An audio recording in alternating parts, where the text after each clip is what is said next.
வணக்கம். என் பேர் நிதர்ஷன். இதோ என் குழுவின் உறுப்பினர்கள் லுகத்ஸ்ரீ, வைஸ்கான், சஞ்சீவன். நாங்கள் ST மாணவர்கள். எங்கள் குழுவின் பெயர் STS பிரீத். இன்று நாங்கள் மனிதன் சுவாச உறுப்பு மண்டலத்தை பற்றி பகிர்ந்து கொள்ள இருக்கிறோம். உயிரினங்கள் காற்றில் உள்ள உயிர்வெளியை பெறுவதற்கு சுவாசிக்கின்றன. நாம் சுவாசிக்கும் போது உயிர்வெளியை பெறுகிறோம். மூக்கு, மூச்சுக்குழாய் மற்றும் நுரையீரல் ஆகிய இம்மூன்று உறுப்புகள் சுவாச செயல்பாட்டிற்கு அவசியம். இடது பக்க நுரையீரல் வலது பக்க நுரையீரலை விட சிறியது. இருதயம் இடது பக்கம் இருப்பதே இதற்கு காரணம். அடுத்ததாக நான் சுவாச பாதை பற்றி பகிர உள்ளேன். முதலாவதாக மூச்சை உள்ளிழுத்தலை பார்க்கவிருக்கிறோம். உள்ளிருக்கும் காற்று மூக்கு, மூச்சுக்குழாய் வழியாக நுரையீரலை அடைகிறது. இக்காற்று அதிகமான உயிர் வலியை கொண்டுள்ளது. அடுத்து மூச்சை வெளியிடுவதை பார்ப்போம். காற்று நுரையீரலிலிருந்து மூச்சுக்குழாய் மூக்கு வழியாக வெளியேறுகிறது. இக்காற்று அதிகமான கழிவலியை கொண்டுள்ளது.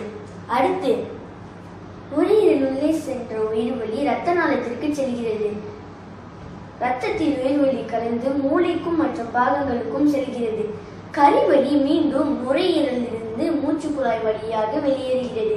இதுவே நுரையீரலில் ஏற்படும் வலிமை மாற்றமாகும். சுவாசத்தின் போது காற்றின் உள்ளடக்கத்தை பார்க்கலாம். நம் உள்ளிருக்கும் காற்றில் அதிக உயிர்வலி உண்டு மற்றும் வெளியிடும் காற்றில் அதிக கரிவலி உண்டு. உயிர்வலி என்றால் O2 ஆக்சிஜன் மற்றும் கரிவலி என்றால் CO2 கார்பன் டை ஆக்சைடு என குறிப்பிடலாம். மூச்சை உள்ளிழுக்கும் பொழுது நெஞ்சு பகுதி மேலெலும்பி விரிவடைகிறது மற்றும் மூச்சை வெளியிடும் பொழுது நெஞ்சு பகுதி கீழிறங்கி சுருங்குகிறது. இதன் வழி நாம் நெஞ்சின் அசைவுகளை கண்டறியலாம். ஒரு நிமிட நெஞ்சு அசைவின் மூலம் நமது சுவாச வீதத்தை அறியலாம்.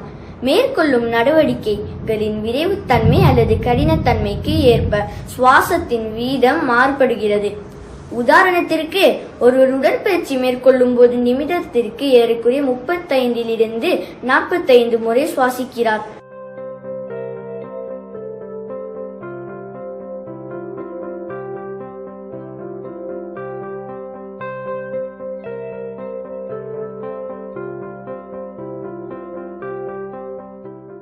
ஒருவர் ஓய்வெடுக்கும் போது நிமிடத்திற்கு ஏறக்குறைய 20 முறை சுவாசிக்கிறார்.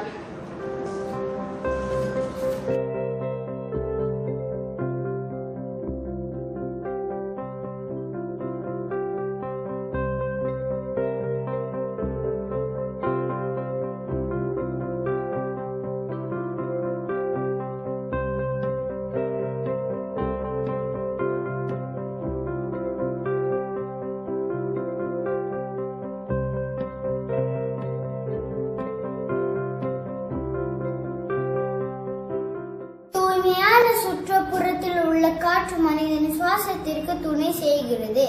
இதை பாதுகாப்பது நமது கடமை. நாம் நமது சுவாச மண்டலத்தை ஆரோக்கியமாக பாதுகாக்க வேண்டும். உதாரணத்திற்கு யோகாசனம் செய்வது, பூங்காவனத்தில் மெதுவோட்டம் ஓடுவது, மலை பிரதேச பகுதியில் ஓடுவது போன்ற உடற்பயிற்சிகளை செய்யும் பொழுது நாம் பசுமையான காற்றை சுவாசிக்க முடிகிறது. இதன் வழி தூய்மையான உயிர் வழி கிடைப்பதன் மூலம் நமது நுரையீரலை பாதுகாக்கின்றோம். மேலும் நுரையீரலுக்கு தீங்கு விளைவிக்கும் நடவடிக்கைகளை தவிர்க்க வேண்டும். உதாரணத்திற்கு திறந்த வெளியில் எரி மூட்டுவது, தொழிற்சாலை புகையை வெளியிடுவது, புகை பிடிப்பது போன்றவை ஆகும். நன்றி.